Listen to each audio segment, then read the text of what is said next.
नमस्कार विद्यार्थी मित्रांनो, पर्स्पेक्टिव्ह अकॅडमीच्या आपल्या या रिव्हिजन सीरीजमध्ये तुम्हाला सर्वांचं पुन्हा एकदा हार्दिक स्वागत। विद्यार्थी मित्रांनो, आपल्या रिव्हिजनच्या लेक्चरकडे जाण्याआधी तुम्हाला एक महत्त्वाची बातमी मला तुम्हाला द्यायची आहे की आपल्या पर्स्पेक्टिव्ह अकॅडमीद्वारे आपण 2025 साली लागू झालेल्या 2025 सालापासून लागू होणाऱ्या डिस्क्रिप्टिव्ह पॅटर्न नुसारची इंटिग्रेटेड बॅच सुरू करत आहोत। ही एमपीएससी ची डिस्क्रिप्टिव्ह पॅटर्न नुसारची इंटिग्रेटेड बॅच आपली 17 जून पासून सुरू होणार आहे। 17 जून रोजी आपली इंग्लिश मीडियमची सेपरेट, मराठी मीडियमची सेपरेट बॅच सुरू होणार आहे। मराठी मीडियमची बॅच आपली ही 17 जूनला सुरू होईल संध्याकाळी 5 ते 7 या कालावधीत। सुरुवातीचे काही दिवस तिचे लेक्चर 5 ते 7 असेल, नंतर हे लेक्चर्स 3 ते 7 असे 4 तास असणार आहेत।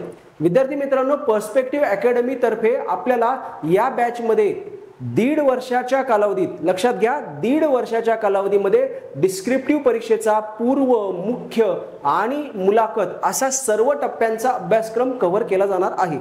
विद्यार्थी मित्रांनो, आपल्या पर्स्पेक्टिव्ह अकॅडमीचे जे काही तज्ञ फॅकल्टीज आहेत ते सर्व फॅकल्टी हे यूपीएससी ची परीक्षा दिलेले आणि यूपीएससी ला गेली 10 पेक्षा जास्त वर्ष शिकवलेले प्राध्यापक आहेत। त्यामुळे विद्यार्थी मित्रांनो, तुम्हाला या इंटिग्रेटेड बॅचचा निश्चित फायदा होईल। या इंटिग्रेटेड बॅचची पहिल्या आठवड्यातील लेक्चर्स ही आपण डेमो लेक्चर्स ठेवलेले आहेत की ज्यामध्ये तुम्हाला सर्व विषयांचे शिक्षक त्या विषयाची ओळख करून देतील। सो विद्यार्थी मित्रांनो, लवकरात लवकर नाव नोंदणी करा आणि आपल्या पर्स्पेक्टिव्ह अकॅडमीच्या डिस्क्रिप्टिव्ह बॅचला ॲडमिशन घ्या। भारतीय मान्सूनच्या निर्मितीचा आधुनिक कालखंडातला सर्वात पहिला सिद्धांत आहे एडमंड हॅले यांनी मांडलेला सिद्धांत। एडमंड हॅले यांनी आधुनिक कालखंडामध्ये भारतीय मान्सूनचं स्पष्टीकरण करताना काय सांगितलं तर जमीन आणि पाणी यांच्या कमी अधिक वेगात तापणं आणि थंड होणं यामुळे मान्सूनची निर्मिती होते। चला तर बघूया काय म्हणतायत ते। हे आहे आपला भारतीय द्वीपकल्प, 23.5° उत्तर अक्षवृत्त भारतातून जात आहे। जून महिना आहे, सूर्य भारताच्या डोक्यावर आहे। हा भारताच्या दक्षिणेला सरसकट आपल्याला काय दिसतोय, जलभाग, हिंदी महासागर। म्हणजे बघा, उत्तरेला सरसकट जमीन, दक्षिणेला सरसकट पाणी, ही एक मांडणी झालेली आहे। जून महिन्यामध्ये सूर्य भारताच्या डोक्यावर आहे। सो हा एक सलग जमिनीचा भाग प्रचंड तापला। सो इथलं तापमान कसं झालेलं आहे, खूपच जास्त झालं। तापमान जास्त झालं म्हटलं की हवेचा दाब काय होणार आहे, हवेचा दाब होतो व्हेरी लो। याच्या उलट दक्षिणेला काय झालंय, दक्षिणेला जलभाग आहे की जो जलभाग फार सावकाश तापतो आणि शिवाय सूर्य उत्तरेकडे असल्यामुळे दक्षिणेला मिळालेली उष्णता कमी मिळते, तापण्याचा वेग कमी। त्यामुळे दक्षिण हिंदी महासागरामध्ये आपल्याला टेम्परेचर कसं दिसणार आहे, लो।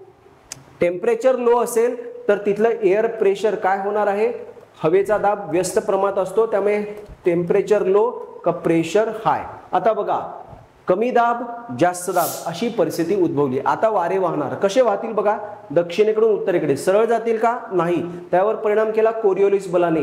आधी ते वळाले डावीकडे, विषुववृत्त ओलांडलं की वळाले उजवीकडे। सो अशा प्रकारे हे वारे वाहू लागलेले आहेत भारताकडे। भारताकडे येताना यांची दिशा कोणती, नैऋत्य। निर्माण झाला नैऋत्य मान्सून। येतोय कुठून, समुद्रावरून। कधी आला, जून मध्ये, पाऊस घेऊन येणार। आता ऋतू बदलला, सूर्य आलेला आहे विषुववृत्तावर सप्टेंबर महिन्यामध्ये। इथून सूर्य चालला दक्षिणेकडे, या दिशेने चाललेला आहे सूर्य। आता काय होतंय लक्षात घ्या, हा दक्षिणेचा सागरी प्रदेश तापणार, इथे टेम्परेचर झालं हाय आणि मग प्रेशर काय होणार आहे इथे, लो।